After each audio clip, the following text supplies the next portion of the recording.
நமஸ்காரம். இன்றைக்கி நம்ம பார்க்க போகிறது ஆடி அமாவாசை இருக்கிறதுனால குச்சேல விருத்தாந்தம் நம்ம ஸ்லோகத்தை சொல்கிறது அந்த அளவுக்கு விசேஷமான பலன் நமக்கு கொடுக்கும். முதல்ல ஹரே ராம ஹரே கிருஷ்ணா சொல்லிவிட்டு இந்த ஸ்லோகத்தை சொல்லுவோம், ஒவ்வொரு ஸ்லோகத்தோடைய மீனிங்கோட. ஹரே ராம ராம ராம ஹரே ஹரே, ஹரே கிருஷ்ண கிருஷ்ண கிருஷ்ண ஹரே ஹரே, ஹரே ராம ராம ராம ஹரே ஹரே, ஹரே கிருஷ்ண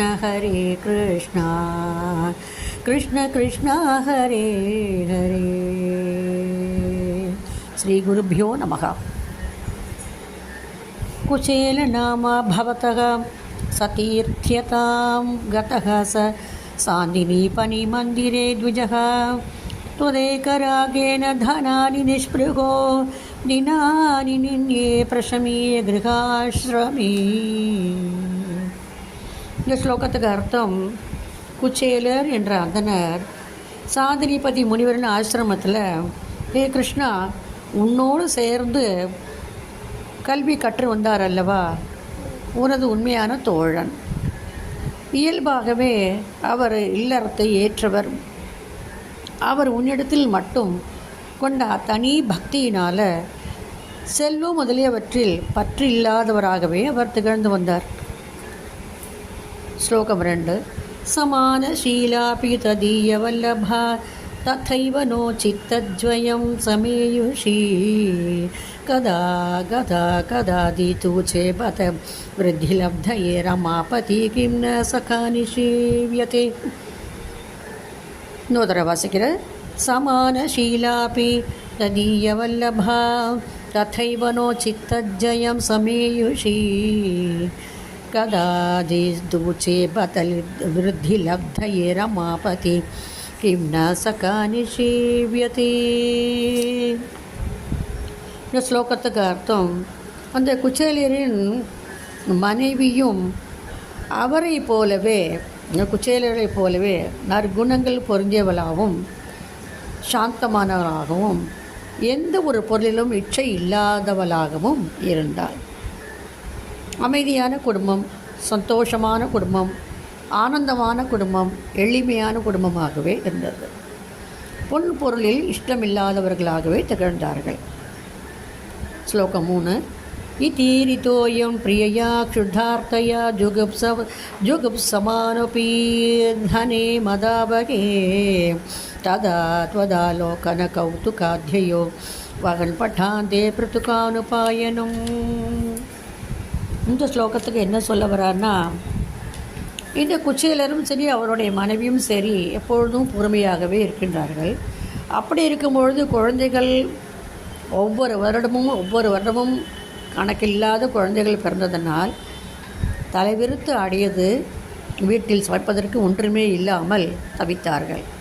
அப்பொழுது அவருடைய மனைவியாகப்பட்டவள் என்ன பண்ணுகிறார் என்றால், அவரை பார்த்து தன்னுடைய கணவனாகிய குச்சேலரை பார்த்து, நீங்கள் துவாரகைக்கு சென்று ஸ்ரீகிருஷ்ணர், அதாவது உன்னுடைய நண்பராகிய ஸ்ரீகிருஷ்ணரை பார்த்து தான் வாருங்களேன் என்று கூறுகின்றார். ஸ்லோகம் 4. கதோயமாச்சரியமயி பவத்புரி கிருஹேஷு ஷவ்யா பவனம் சமேயிவான் பிரவிஷ்ய வைகுண்டமிவாபநிர்விருத்தி தவாதி சம்பாவனயா தூ கிம் புனக. இந்த ஸ்லோகத்துக்கு அர்த்தம், அந்த குச்சேலன் வியக்கத்தக்க உன் நகரத்தை வந்தடைந்தான். அதில் பல வீடுகளுக்கு நடுவில் உயர்ந்ததான ருக்மணியின் வீட்டில் பிரவேசித்து வைகுண்டத்தையே அடைந்தவன் போல் பேரின்பத்தையே அடைந்தார் குச்சேலர். அங்கு நீ அங்கு மிகவும் அவரை சிறந்த முறையில் மரியாதையால் உபசரித்து பேரின்பத்தை அவருக்கு நீ கொடுத்தாய் அல்லவா. ஸ்லோகம் 5. பிரபூஜிதம் தம் பிரியயா ச வீஜிதம் கரே கிரஹீத்வா கதய புராகிருதம் ஏ கிருந்தனார்த்தம் குருதார சோதிதைரை பர்த்து வருஷே ததமர்ஷி கானனே. இந்த ஸ்லோகத்துக்கு அர்த்தம், உன்னை யார் சரணமடைகின்றார்களோ அவரை நீ ஒருபொழுதும் கைவிட மாட்டாய் அல்லவா ஸ்ரீ கிருஷ்ணா. அதற்கு ஏற்றாறு போல உன் மனைவி ருக்மணியானவள் அவரை உட்கார வைத்து சாமரங்கள் பேசி அவரது காலை நீ பிடித்து அவர்களுக்கு காலை பிடித்து கொண்டு பால்ய கால கதையை சொல்லி கொண்டே இருந்தாய். முக்கியமாக குரு பத்னியால் விறகு கொண்டு வர ஏவப்பட்டு சென்றிருந்த சமயம் அகால மழையில் இருவரும் அகப்பட்டு கொண்டதை நினைவு கூர்ந்தாய் அல்லவா ஸ்ரீ கிருஷ்ணா. ஸ்லோகம் 6. தரபாஜுஷோஸ்மாத் பிருத்தகம் பலாதத்த பிரகிருஹ்ய முஷ்டோ சக்ருதாசிதே त्वया கிருதம் கிருதம் நன்வியதேதி சம்பிரமாத்ரமா கிலோத்பேத்யத்கரம் கரோ கிலோத்பேத்யத்கரம் ரோரோததே. இந்த ஸ்லோகத்துக்கு அர்த்தம், எல்லா உபசரணங்களையும் ஏற்றுக்கொண்ட குச்சேலர் பகவானிடம் நீ கேட்டாய் அல்லவா, என்ன கேட்டாய்? மன்னி எனக்கு ஏதாவது கொடுத்தமைத்தார்களா, மன்னி எனக்கு ஏதாவது கொடுத்து அனுப்பினார்களா என்று கேட்டாய். அவர்கள் இடத்தில் இருந்ததோ கிழிந்த துணியில் வேஷ்டியின் ஒரு முனையில் சொல்லலாம், அல்லது தனது மனைவியினுடைய புடவை நுனியை கிழித்து அதில் மூட்டையாக கட்டி கொடுத்து அனுப்பப்பட்ட அவள். அந்த அவளை இவர் மறைத்து வைத்து கொண்டே இருந்தாலும் அந்த குச்சேல பகவான் மறைத்து வைத்து கொண்டே இருந்தார். எப்படி இதை நாம் கொடுப்பது என்பதற்காக. ஆனால் அதை நீயோ என்ன பண்ணினாய்? பிடுங்கி குச்சேலரிடமிருந்து பிடுங்கி அதனை நீ எடுத்து தேவாமிர்தமாக உண்டாய் அல்லவா. இவ்வாறு உண்ட பொழுது 2 கை உண்டு விட்டாய். 3வது கை சாப்பிடும் பொழுது அதனை ருக்மணி தேவியானவர்கள் ஓடி வந்து தடுத்தார்கள். ஸ்லோகம் 7. பக்தேஷு பக்தேன சமானிதஸ்த்வயா புரி வசன்னேகனிஷாம் மகாசுகம் பதாபரேத்யோ திரவிணம் விநாயயோ விசித்திர ரூபஸ்தவ கல்வனுக்கிரக. அடியவர்களுக்கு அடியவனான நீ ஏ கிருஷ்ணா அந்த குச்சேலனை பெருமைப்படுத்தினாய் பல்வேறு விதமாக. அந்த குச்சேலனும் ஓர் இரவு துவாரகையில் இனிதே இருந்து மறுநாள் பொருள் ஏதும் பெறாமலே திரும்பிச் சென்றான். உன் அருள் புரியும் தன்மை விந்தையானது அல்லவா. நீ இங்கு அவளை சாப்பிட அவருடைய நிலைமையே முற்றிலும் மாறியது. ஆனால் குச்சேலர் எதுவுமே கேட்காமல் திரும்பி சென்றார்.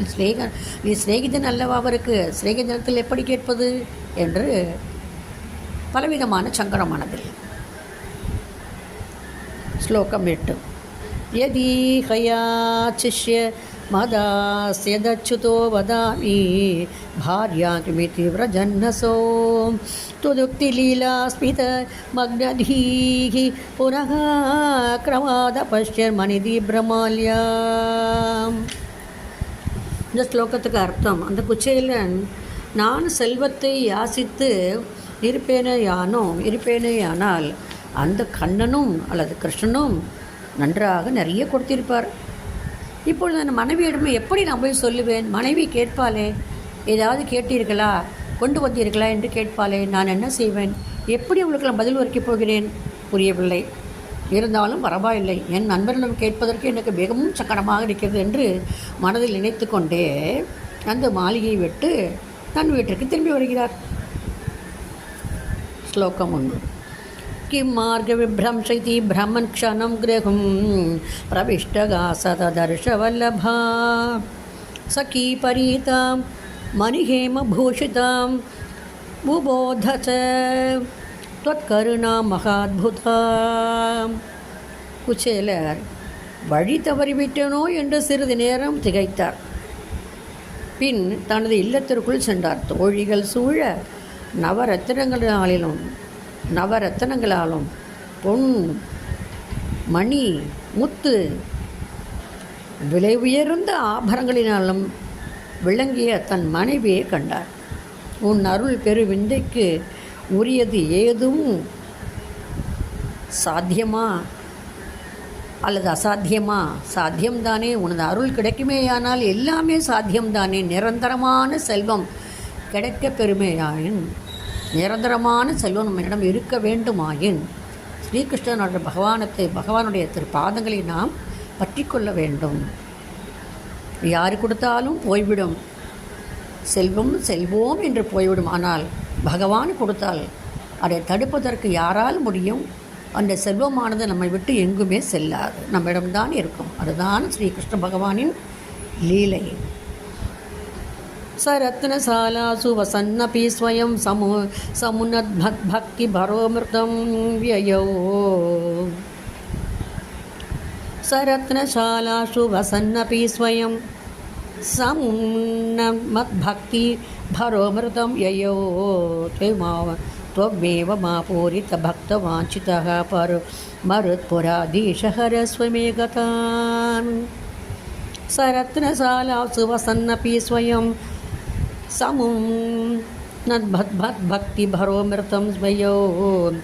त्वमेव मा पूरितभक्तवाञ्छितो मरुत्पुराधीश हरस्व मे गतान्।